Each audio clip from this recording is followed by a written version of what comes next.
I am back reckoning with the descendants of slavery. And anyone else who wants to hear this video. Yes, this is Harper. I'm back again. I'm Harper, and I'm offering you a soundbite. Thanks for joining me. Thanks for subscribing to my channel.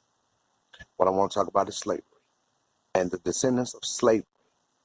I myself is a descendant of slavery. Both of my parents are descendants of slavery.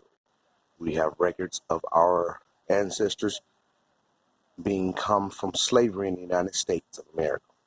We understand the whole element and the dynamic of slavery. What I want to talk about to the descendants of slaves is wealth in this great nation. I want to talk to the people of America and the descendants of slavery about wealth and what wealth is and what wealth has done and where wealth actually also comes from and what it is. A lot of people kind of confused about wealth. A lot of people are confused about wealth. And first and foremost, this is a wealthy nation. This is the most powerful nation in the global diaspora. So that's why people come here, and that's why people migrate here in terms of immigration. And they migrate here in terms of us, on our laws, the descendants of slavery, and how important we are and how we tie to this actual exchange. Okay? Because it definitely ties us. We're tied to everything that goes on in this country because it is ours. Okay? Now, let me share with you. First of all, wealth is a team sport of opportunity. Wealth is a team sport of power and opportunity. First of all, a team sport. There's no such thing as black wealth. There's no such thing. I don't care if you're Jay-Z. I don't care if you're Oprah Winfrey, Bill Cosby. There's no such thing as black wealth. Now, there is a certain thing of black richness. You can be rich, but there's no wealth. That's a community team sport. However, black people that are rich, in my assessment, can exchange among wealth and also be bought by wealth, which is very unfortunate because we have no power sector in this country. We don't own any banks and anything worth anything that's going to anchor our community in terms of exchanging an opportunity as a community team sport. That would be wealth. And second of all, before I get deeper into the discussion, I would like to talk about white supremacy, or the powers that be, is not the only people in this society, in our country, who are exchanging in wealth. A lot of people seem to think that's what it is. That may be where it stems from. That may be the bigger sector in terms of group, but that's not the only group. It's by far. Right now, as I sit in my tennis court and my pool, giving you and offering you a soundbite, I'm watching East Indians. They're my neighbors. They share a community sport and wealth. They are in grad school, they're internship. Their daddies are owning companies. One daddy's on the UPS store, and the other one partnering with Amazon. This is wealth. They're playing what you call racquetball. I think it's their sport.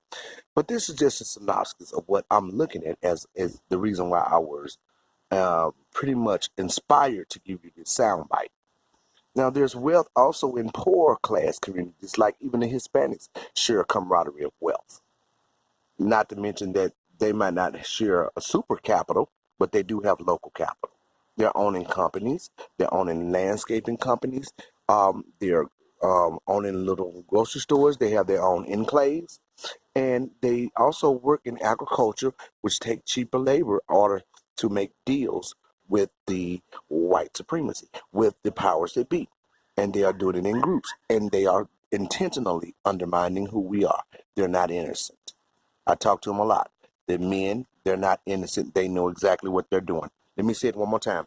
The men are not innocent. They know exactly what they're doing. And also the women. They know that they're existing under our coattails, and they know that they're becoming constituents with the power to be to further oppress a people that have been oppressed and that have made a nation wealthy and inhumane against their own will. That's what they know. Now they're not slow. So let me draw back into it. They know what they're doing. Okay? They're not innocent. They're staying to themselves a little quiet, but once you aggravate them or ruffle their feathers, they will begin to tell you exactly who you are, and they will begin to let you know they are not black. Let's get this straight. So black people, they do not need you out in front of the cameras crying with them, talking about children separation and deportation. They don't need that. This is the only crisis that they have ever suffered in this country. We have been suffering crisis all the while. We are desensitized in our crisis. We are also being indoctrinated in our public school system. This is very serious. We're also intelligent and the most powerful, powerful scholars throughout the whole global diaspora. We are. So that's something to say good about us. We have been suffering, though, as well. While these people come to our great nation for what they call an opportunity in the American dream. The American dream lies for them on our coattails, on our law, on our constitutional right, which is the 14th Amendment.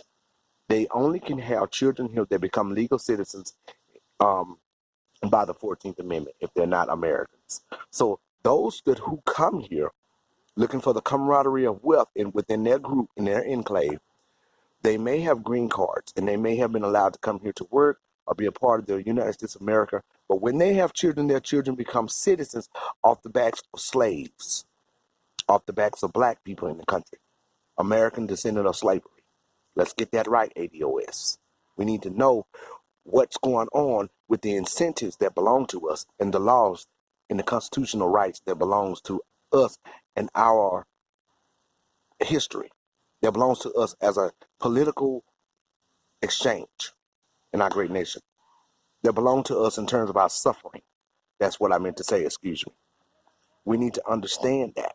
So when we talk about wealth, we need to understand that every group in this society has been made exception to wealth. We, as a group, the descendants of slaves, we are contagion to wealth.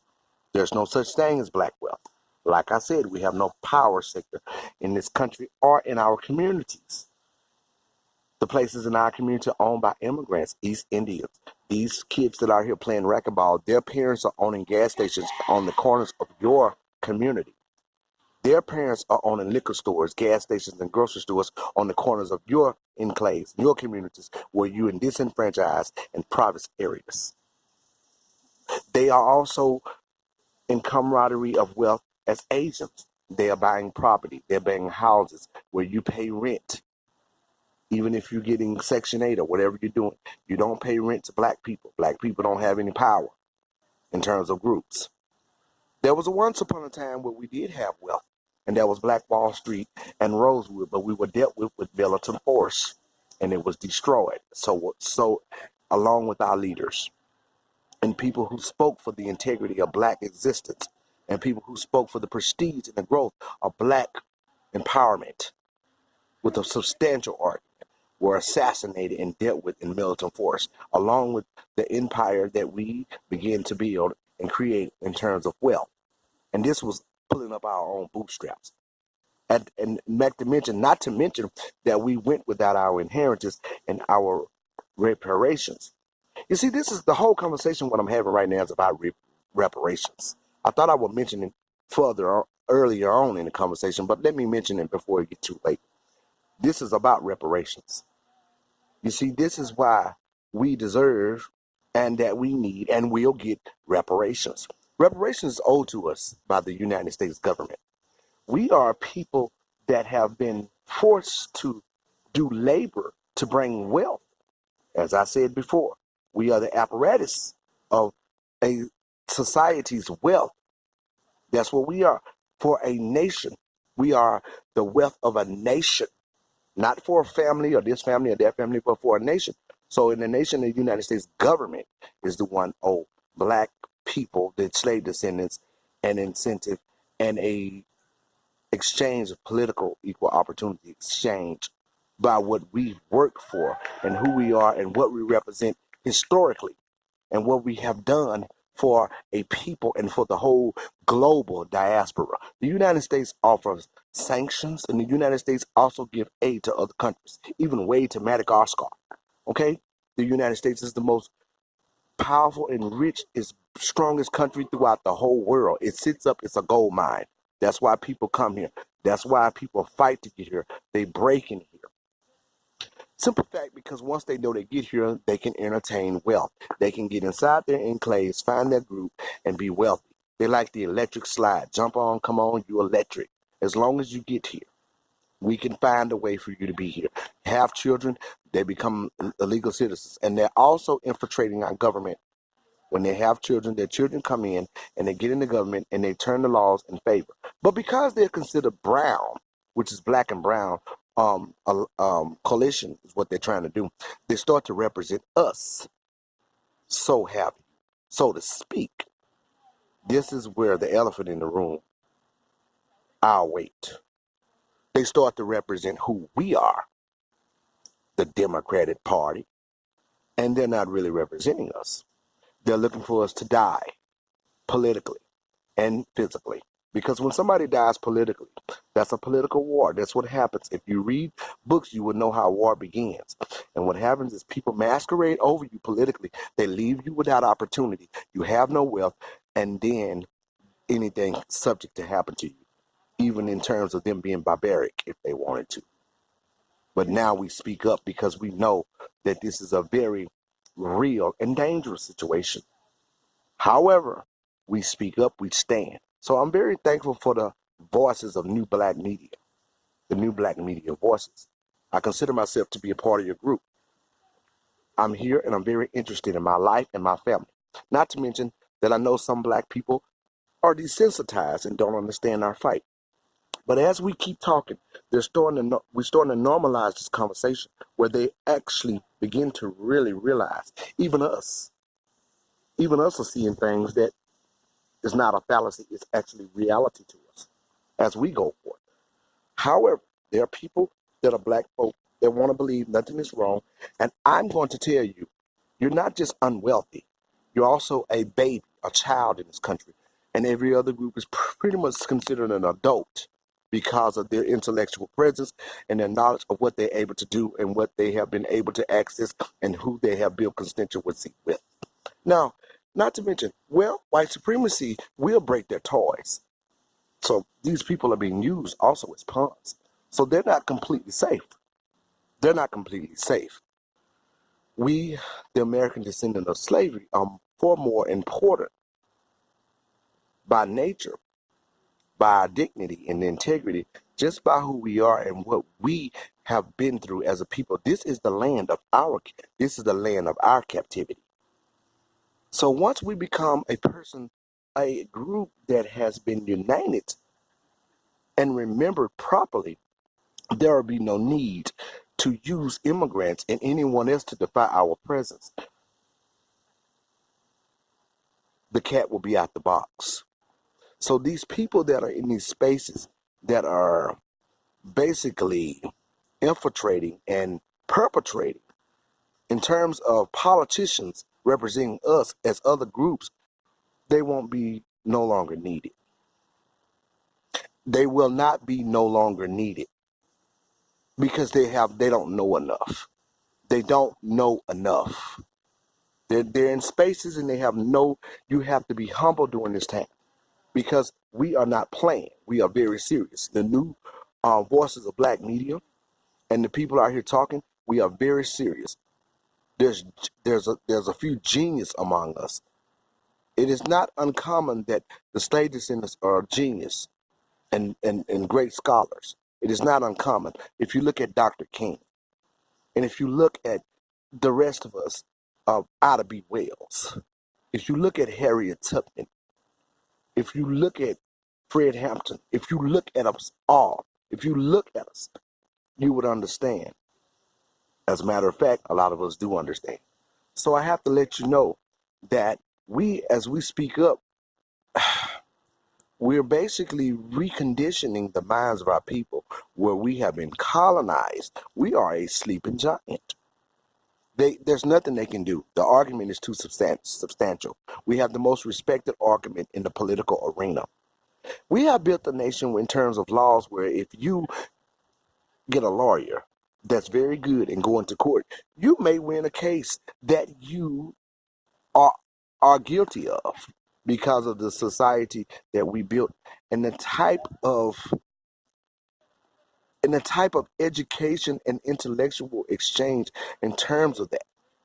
So we are sleeping giant. All we need in terms of a community is a science to understand. And that science is first unity. Now, I'm not just going to get too far into preaching that you don't understand, but we have to unite. And this is what we're doing. And this is why they're regurgitating our talking points. Now, we have been undermined by other groups inside our great nation. And right now, they expect us to shut up. They expect us to shut up. The conversation is not going anywhere. Why would we roll over and allow other people to reign over us inside our house? You come in my house and you're not going to eat my food and subject me to the corner with a bag of potato chips that is unhealthy and I may die because it's not enough nutrition. And I mean that in a literal way, just like it is. And in terms of that, you can keep going and subjecting me to work for you as a slave and be overworked and underpaid. I can't pay my bills. Going to college, getting education just to promote your engine of success and be dealt with in a very downtrodden manner. Going to college, paying back tuitions when I don't have the resources or the wealth or the business camaraderie, the wealth of community to actually survive. And I'm paying back college tuitions, and other groups have that. They have the incentive of reparations politically. They already have it. The Jews, the Indians, they already have it. They have been written for wrong. What has happened to these other groups has been written wrong.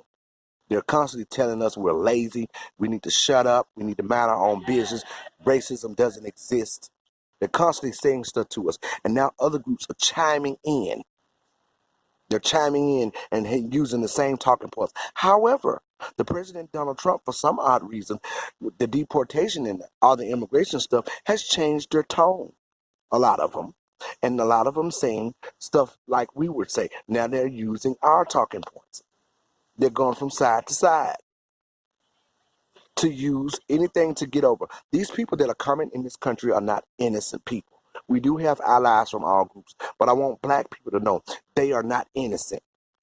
They be docile and shy because they know they're not at home. They're using people's social security numbers. And that's another thing what I want to talk about in terms of wealth. The Hispanics who were poor working in agriculture, they share community wealth.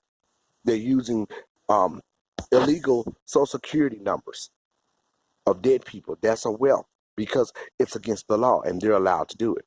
Nobody's been arrested for that in mass numbers.